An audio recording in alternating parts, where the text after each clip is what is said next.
Bom dia, eu tenho uma pergunta para fazer. Quando uma pessoa de verdade é salva em Jesus, comete um pecado, vamos supor que esse pecado é grave, apesar que não tem esse negócio de pecadinho e pecadão. A pessoa não se arrepende, porém ela sabe no seu coração que isso foi errado. Ela tem que orar para Deus, pedir, para, sei lá, baixar o Espírito Santo e acusar a pessoa para aí sim ela se arrepender e pedir perdão para Deus? Aham. Olha, se a pessoa é crente, boa, mais uma vez, uma pergunta boa. Se a pessoa é crente de verdade, pode acontecer que ela, quando ela peca, infelizmente pode acontecer que ela passa um período com o coração endurecido. Eu estou pensando no caso de Davi. Davi adulterou com Batseba, que era a mulher do general Urias. A mulher engravidou, então já vai aí 1 mês e meio, 2, né? Talvez antes. Ele mandou chamar o general da batalha para dormir em casa, o general estava fora. Para aí todo mundo pensar que o menino ia ser filho dele, né? Ele vem, não fica com a mulher, volta para o campo de batalha, então já bota mais 1 mês aí. Davi então manda matá-lo. E algum tempo depois vem o profeta Natã. Então, entre o adultério e o profeta Natã chegar, falar e Davi se arrepender, deve ter transcorrido aí uns 6 meses, no mínimo. Alguns acham que até 1 ano. Durante esse ano, Davi não pediu perdão a Deus. Ele estava com o coração endurecido. Eu não sei o quanto ele estava sofrendo, mas ele não... Mas finalmente ele se arrependeu. Então eu tiro dessa história a seguinte conclusão. O certo é que o cristão, o crente, na hora que ele peca, ele tem consciência do pecado, como eu acho que Davi teve. Mas Davi deve ter racionalizado.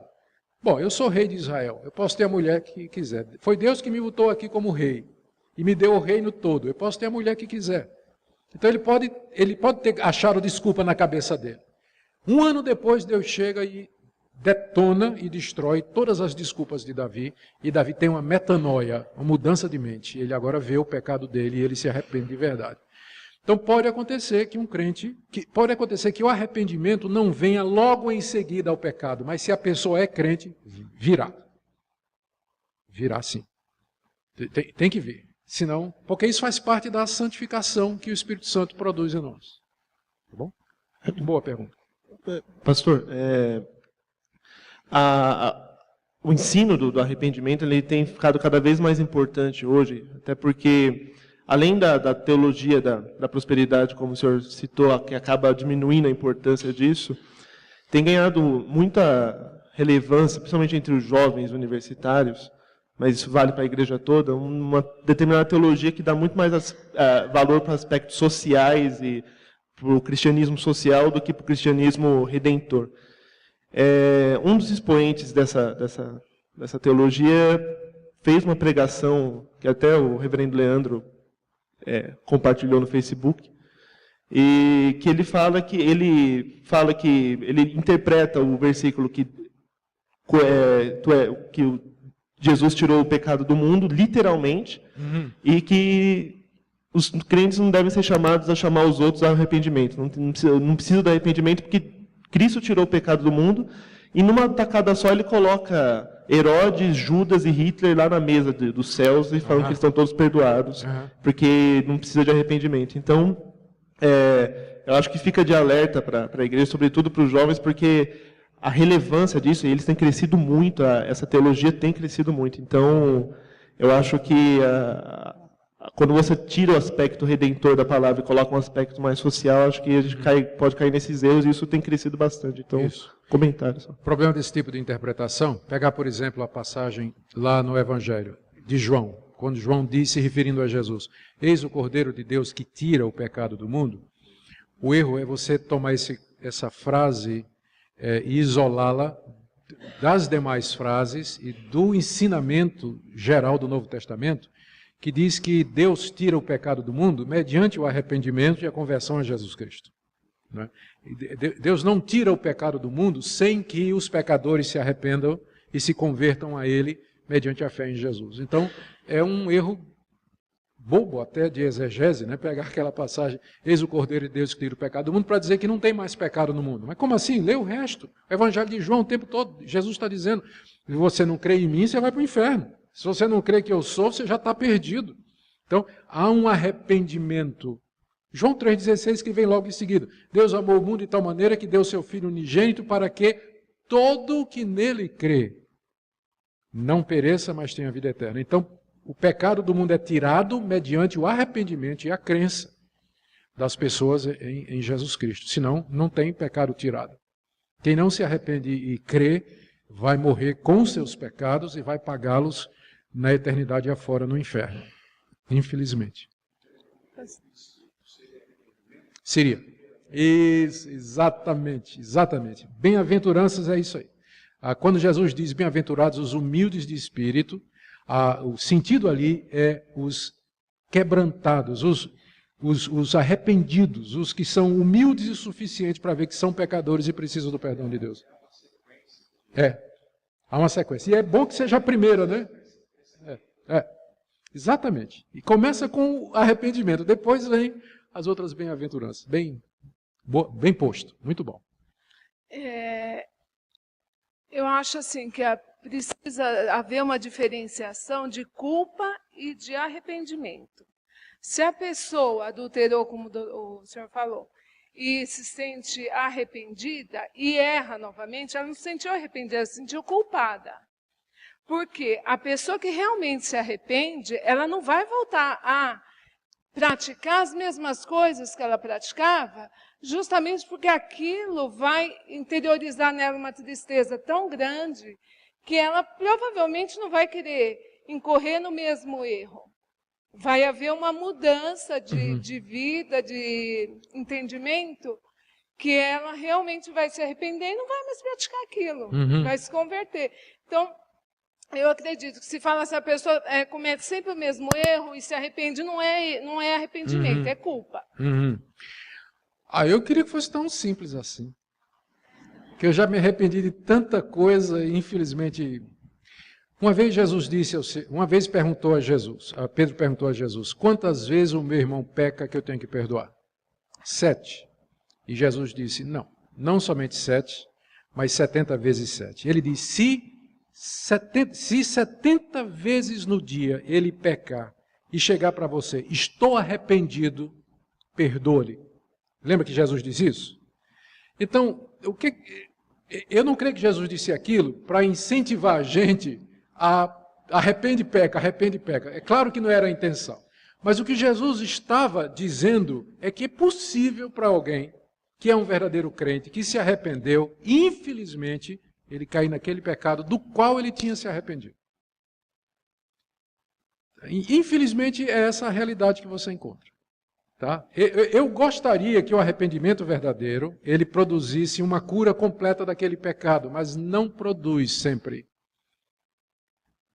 Se qualquer um de nós aqui der uma olhada na vida e fizer um levantamento da vida, vai ver que você já se arrependeu de verdade de alguma coisa que você voltou a cometer depois, e nem por isso Deus lhe abandonou.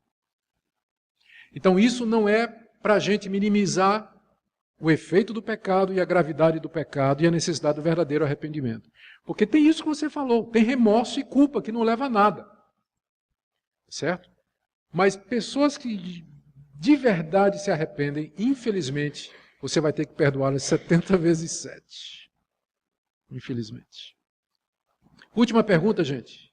Pastor, sem querer me estender muito, apesar de que eu gostaria de ficar aqui aprendendo sobre esse tema. Não faça isso não, porque o pessoal vai estar arrependido de ter ficado para a escola dominical, todo mundo quer ir comer. Diga. Quando se fala em pecar e se arrepender e voltar a pecar, eu lembro dessa passagem aqui de 1 João 3.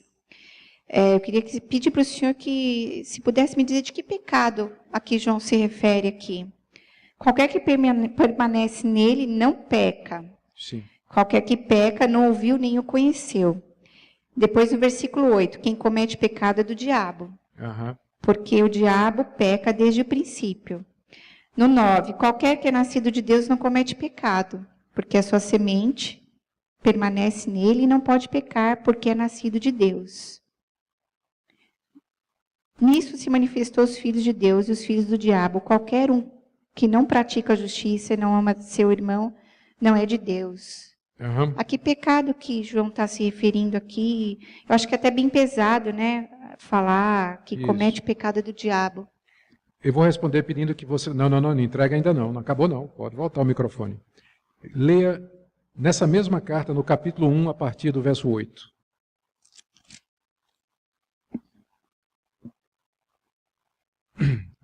Se dissermos que não temos pecado, enganamo-nos a nós mesmos e não a verdade em nós.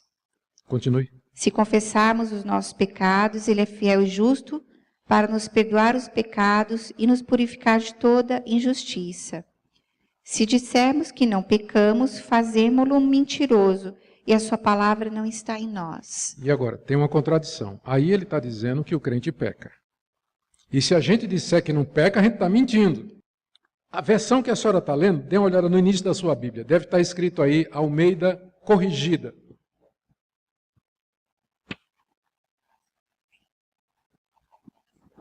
Que está faltando a parte, rasgou, né? Para não... A versão que a senhora está lendo é a Almeida Corrigida, tá? Que, se não me engano, a última atualização dela foi em 65. A Sociedade Bíblica do Brasil, a partir da Almeida Corrigida, vem publicando a Almeida Atualizada. E quem tiver aí vai ler que está dizendo que não vive pecando. Sim, já li nessa versão também. Não vive pecando, Isso. que é a melhor tradução. Tá? Então, essa é a melhor tradução. O que João está dizendo é que quem é de Deus não vive na prática do pecado. Quem é do diabo vive na prática do pecado, mas quem é de Deus não vive. E não vive mesmo. O pecado tem que ser um acidente. Não pode ser uma coisa que caracterize a vida do cristão. Mas é um acidente que acontece, no qual ele tem que se arrepender. Nas poucas vezes que acontecer, a gente espera que seja poucas, ele tem que se arrepender, mas vai haver. Então, a segunda explicação é que é um problema de tradução. Tá? Por isso que a NVI, todas as versões mais modernas, elas já colocam o verbo que dá a ideia de uma prática, alguma coisa que é feito constantemente. Eu prefiro essa interpretação, embora a primeira, ela também resolve o problema. Tá bom? Obrigada, pastor. Em 1 João 1,8, lemos: Se dissermos que não temos pecado, enganamo-nos a nós mesmos, e a verdade não está em nós. Se confessarmos os nossos pecados, Ele é fiel e justo para nos perdoar os pecados e nos purificar de toda a injustiça. Aqui, o apóstolo João nos lembra da realidade do pecado na vida do crente.